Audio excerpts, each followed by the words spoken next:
Estas férias leve o observador no bolso. Na praia, no campo ou entre viagens, acompanhe toda a atualidade sem limites. Assine com 40€ de desconto e habilite-se a ganhar uma estadia de 2 noites num dos hotéis boutique da Small Portuguese Hotels. Este verão, desligue da rotina, não da informação. Assine em observador.pt.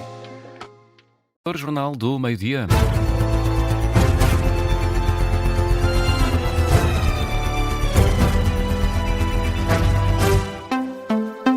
E abrimos este Jornal do Meio-Dia, que tem edição do Miguel Videira, com o Presidente dos Estados Unidos, que declara o fim do cessar-fogo acordado com o Irão. Miguel. Assim é, um anúncio que se segue aos ataques norte-americanos da última noite contra o território iraniano. Foram atingidos o sistema de defesa aérea, perto de 60 embarcações usadas pela Guarda Revolucionária Iraniana para controlar o Estreito de Hormuz e também instalações nucleares. Uma resposta aos ataques contra 3 navios mercantes no Estreito de Hormuz, um deles com a bandeira do Qatar. O regime qatari responsabiliza o Irão. Esta manhã, Donald Trump sentenciou o fim do cessar-fogo. Para mim, acho que acabou. Não quero ter nada a ver com eles. São escumalha, são pessoas doentes, cruéis e violentas. E se tivessem uma arma nuclear, usavam-na. No que a mim diz respeito, acabou. Vou falar com os negociadores, o Steve Witkoff, o Jared Kushner. É uma perda de tempo falar com eles. São mentirosos. Para mim, acabou.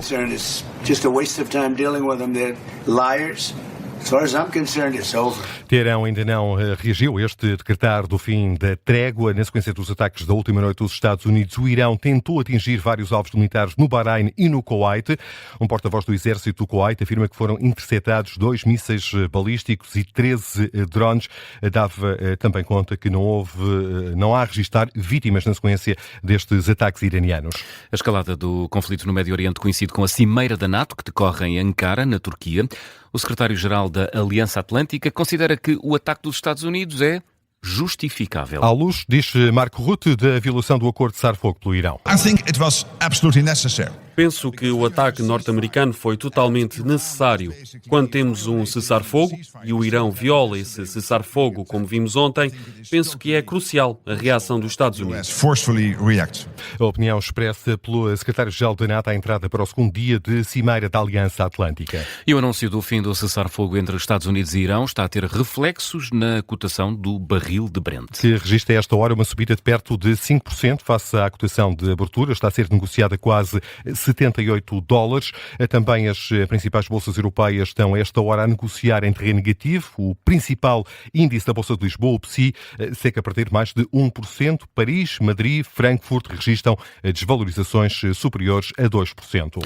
E a NATO prevê que Portugal feche o ano com um investimento no setor da defesa de 2,1% do PIB. Facto sublinhado esta manhã pelo Primeiro-Ministro Luís Montenegro à entrada para a reunião da Aliança Atlântica. Portugal está à altura da sua responsabilidade enquanto parceiro e, naturalmente, também espera que, no âmbito da Aliança, os nossos interesses possam ser acautelados, nomeadamente no que diz respeito à segurança marítima, que é uma área na qual temos redobrado o empenho na defesa do nosso território, na defesa do nosso interesse estratégico e também na defesa do interesse de toda a Aliança Atlântica. Esta centralidade atlântica, também à volta da segurança marítima, é prioritária para nós. Quanto às declarações ontem proferidas por Donald Trump, que repete que os Estados Unidos devem assumir o controle da Groenlândia por questões de segurança, Luís Montenegro acredita que a integridade territorial da Dinamarca não está em risco. 12:03, vamos à educação. A FENPROF diz que o atual Ministro da Educação não tem condições para continuar no cargo.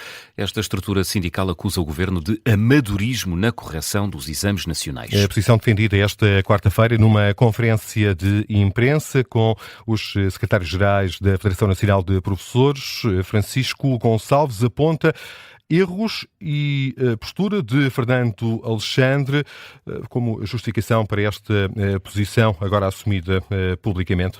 Tendo em conta os erros, a postura e o comportamento do ministro Fernando Alexandre, constatamos, melhor dizendo, que não tem condições políticas para o exercício desta profissão. É o que defende o secretário-geral da FENPROF, Francisco Gonçalves. Ontem o ministro admitiu ressarcir os pais afetados pelo atraso na divulgação das notas, mas a FENPROF entende que esta não é a solução, admite anular as provas, acusa ainda o governo de amadorismo ao não corrigir os erros detectados nos testes piloto feitos no ano passado. E fizeram um teste com 1.000 ou 2.000 provas, não sei, mas enfim, a dimensão foi essa, e que correu mal. E a partir daí induziu-se que podia correr bem. Ou seja, correndo mal com centenas de provas, podia correr bem com milhares de provas. Não correu. A FENPROF queixa-se de que o Ministro da Educação, Fernando Alexandre, não ouviu os alertas feitos pelos professores na sequência desta experiência piloto. E o Presidente do Sindicato Nacional de Oficiais de Polícia considera que existe cada vez mais intolerância à atuação policial. É a reação de Bruno Pereira ao relatório da Inspeção-Geral da Administração Interna, que dá conta do aumento do número de queixas contra a atuação dos agentes da PSP e militares da GNR. O documento revela que, num período de 6 anos, as queixas contra as forças de segurança aumentaram cerca de 60%. Ora, entrevistado pelo jornalista David Biléu, o presidente do Sindicato Nacional dos Oficiais de Polícia, Bruno Pereira, diz que este maior número de denúncias não reflete aquela que é a atuação dos agentes da polícia. O facto de haver mais denúncias não necessariamente não se retira aí mais responsabilidade ou mais condenações. E tem que se fazer depois uma análise fina naquilo que são o resultado dos inquéritos disciplinares e também das queixas-crime. Quando nós depois vamos fazer essa análise fina, nomeadamente no plano disciplinar, depois vamos ver que a decalagem e a percentagem é ínfima. O que é que eu quero dizer com isto? Que o aumento do número de queixas não se repercute no aumento de condenações relativamente à atuação e à potencial violação de deveres funcionais. Bruno Pereira afirma também que o aumento de queixas resulta do aumento da fragmentação social e da intolerância ao trabalho da polícia. É que as denúncias são meras percepções como digo, o facto de a pessoa ter direito, é um direito protestativo, é um direito individual, em querer sindicar, escrutinar e querer, na ótica do próprio, sancionar aquilo que considerou, do ponto de vista individual, ter sido eventualmente uma atuação excessiva. Existe cada vez mais uma percepção incrementada e de uma intolerância cada vez maior relativamente à atuação da polícia, fruto exatamente daquilo que eu comecei por dizer, de uma intolerância social maior e de uma fragmentação social cada vez maior e de uma polarização também do discurso cada vez maior.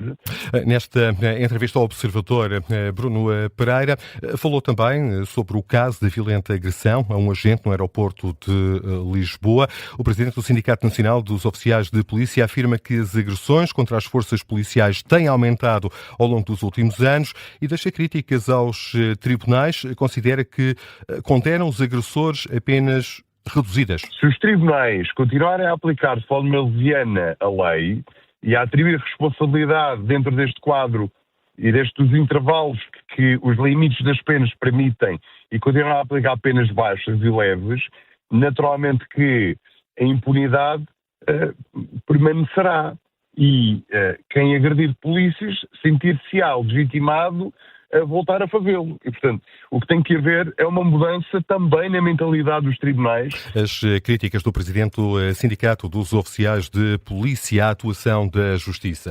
E a Federação Portuguesa de Futebol confirma, terminou o contrato com Roberto Martínez. É isso que revela esta manhã em comunicado. A Federação agradece ao agora ex-selecionador e à equipa técnica, recorda a vitória na Liga das Nações o ano passado e sublinha a dedicação, profissionalismo e compromisso com que Roberto Martínez abraçou o projeto e pela forma como sempre respeitou o país e o futebol português. E o Presidente da Federação Portuguesa de Futebol garante que o perfil do novo selecionador nacional está traçado e afirma que o nome vai ser anunciado nos próximos dias. Pedro Proença responsabiliza Roberto Martínez pela prestação de Portugal no Mundial. Sim, Pedro Proença, em declarações aos jornalistas à chegada ao aeroporto de Lisboa da comitiva que participou no Campeonato do Mundo do Futebol, foi questionado várias vezes sobre a possibilidade de Jorge Jesus vir a suceder a Roberto Martínez.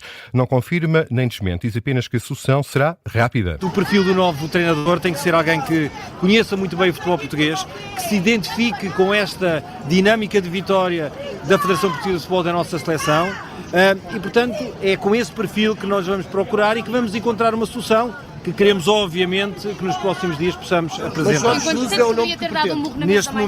Neste momento, obviamente, que há várias hipóteses. Como disse, o perfil está definido.